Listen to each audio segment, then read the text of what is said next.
સૌરાષ્ટ્રથી મુંબઈ જવાનું હવે સરળ બની જશે. જામનગરથી વાયા ભાવનગર થઈને ભરૂચ સુધી નવો નેશનલ હાઈવે બનવા જઈ રહ્યો છે, જેના કારણે સૌરાષ્ટ્ર અને દક્ષિણ ગુજરાતના શહેરો વચ્ચેનું અંતર ઘણું જ ઘટી જશે.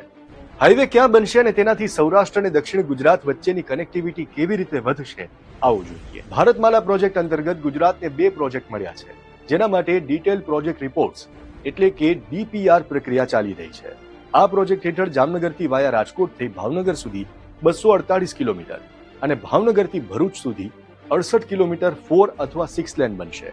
આમાં દરિયામાં 30 કિલોમીટર લાંબો બ્રિજ બનશે.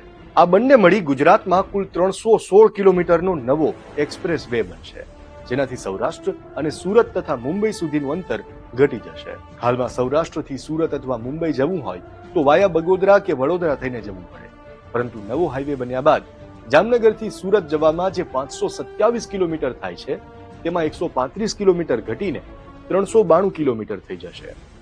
એટલે કે અંદાજે 5 કલાકમાં જામનગરથી સુરત પહોંચી શકાશે.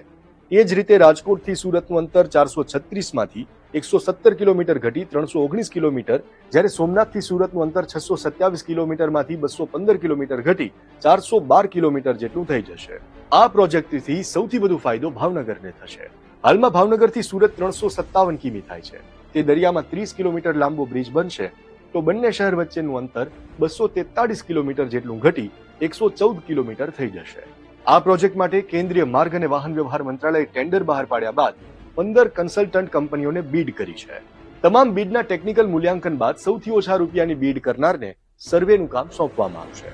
આ પ્રોજેક્ટથી સૌરાષ્ટ્રના ટ્રાન્સપોર્ટેશનમાં મોટું પરિવર્તન આવશે અને રોજના લાખો લીટર ઈંધણ અને સમયની બચત થશે. આવા જ વધુ વિડીયોઝ માટે આપ જોડાયેલા રહો દિવ્ય ભાસ્કર એપ સાથે.